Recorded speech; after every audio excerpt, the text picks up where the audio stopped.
Hi there everyone, my name is Peter Casement and I'm a second year student at the University of Edinburgh studying geography, and I'm part of the Christian Union Society in Edinburgh. This week the CUs of Edinburgh will be putting together a host of online events entitled HOPE 2021, where we'll be looking at some of the big questions of life and Christianity.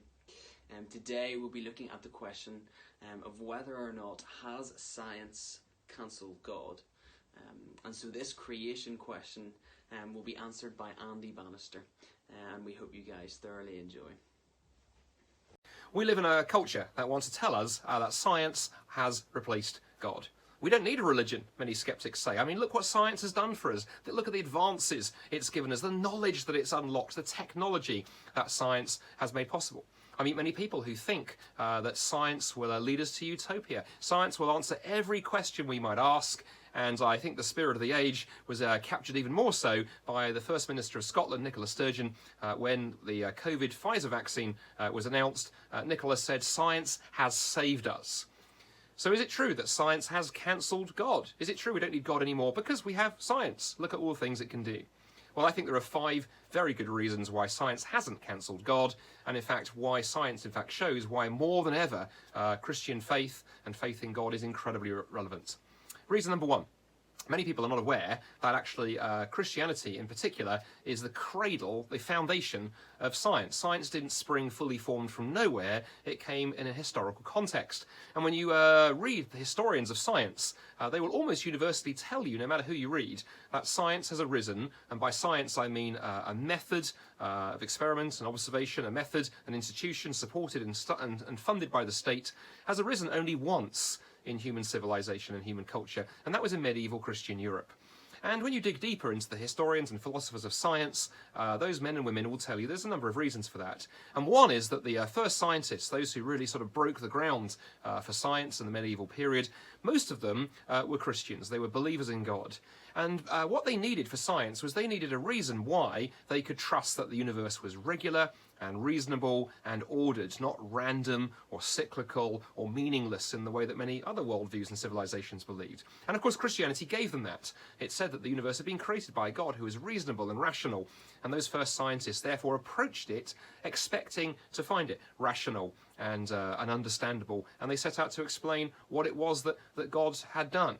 In fact, even today, the question why we can assume that the universe will be the same tomorrow as it is today, why we can assume that regularity, is quite a big problem in the philosophy of science if you don't have a belief in God underpinning it. So actually, Christian faith is actually the foundation from which science sprang, and today it's still the best foundation for science in my view. Secondly, it's important to remember that science is a tool, and like all tools, it does some things well, and it does some things badly. For example, in my garage, I have a toolbox, and in that toolbox is a hammer. And if I want to put up a set of shelves, that hammer is a remarkably good tool. On the other hand, if I want to perform brain surgery, probably the hammer is not really the tool I want, unless perhaps I'm performing brain surgery on certain politicians, but that's a discussion for another time. All tools have limits, and science has limits. And in fact, the great philosopher of science, Peter Medawar, who in fact won the Nobel Prize for his work in the sciences, he wrote a book called The Limits of Science, in which he says the fact that science has limits is perfectly obvious, because there are huge ranges of questions that science can't answer. It can't tell us the meaning of life. It can't tell us how we should use our lives and our resources. It can't tell us why anything exists. It can't tell us what the purpose of anything is. All these profoundly human questions the sciences can't actually touch. And in fact, one of the questions that science can't touch is my third point, and it's that science really is morally neutral and needs something much deeper than it to answer the questions that it raises. This is powerfully illustrated actually by the life of a gentleman called Louis Frederick Pfizer. Louis was one of the greatest chemists of the 20th century, and he and his team at Harvard University, they managed to be the first group who artificially synthesized vitamin K, and in so doing saved hundreds of thousands, maybe even millions of lives. But they also invented something else. They were approached by the US government to develop a weapon that could be used for clearing vast tracts of jungle, and they came up with a weapon called napalm, a gel that sticks to human flesh as it burns. And towards the end of the Second World War, 100,000 tons of that were dropped on Tokyo, burning tens of thousands of civilians, men, women, children, to death. And then when you look at how it was used in the Vietnam conflict and the horrific damage it did, absolutely horrifying. Well, how do we assess, which of those inventions was good and which was bad? Why do we say vitamin K synthesis good, napalm bad? Science can't answer that question. Science can just provide the technology, it can provide the research, the discoveries, but it can't then decide how we use them, and particularly assess good, bad, injustice, those kinds of questions. Which tells us, of course, that science is very good at raising big ethical, philosophical, and religious questions. It's terrible at answering them. We see this in other areas of science as well. For example, in physics. Physics in the last 30 or 40 years has raised profoundly religious questions. The further we peer back into the origins at the beginnings of space-time and get closer to the singularity, the Big Bang that set the whole of the universe going, that raises profound questions. How did that all begin? Why is there something rather than nothing? Why does anything at all exist?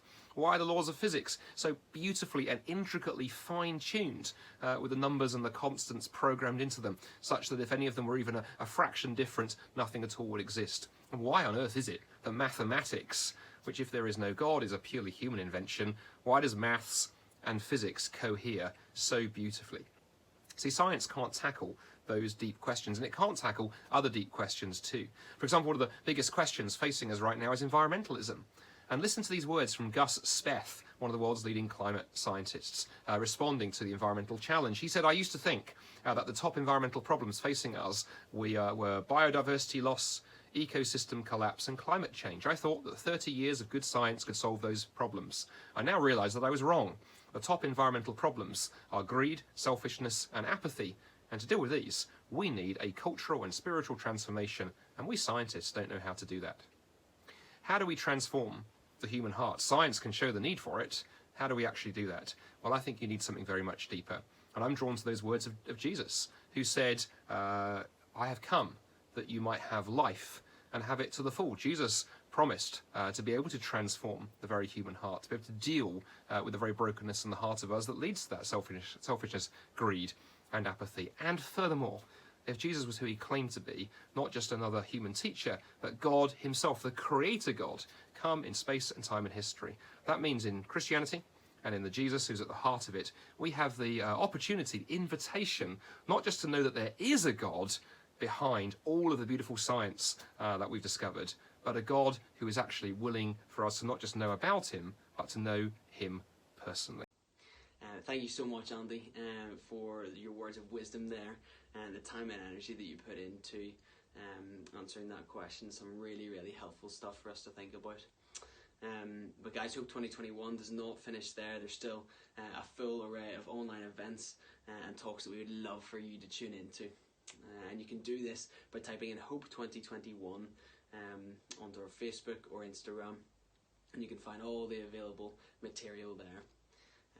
But if after watching the video today you would like to find out more about the topic, or if you have questions for someone, then please feel free to ask these questions and to find out more using our follow-up links.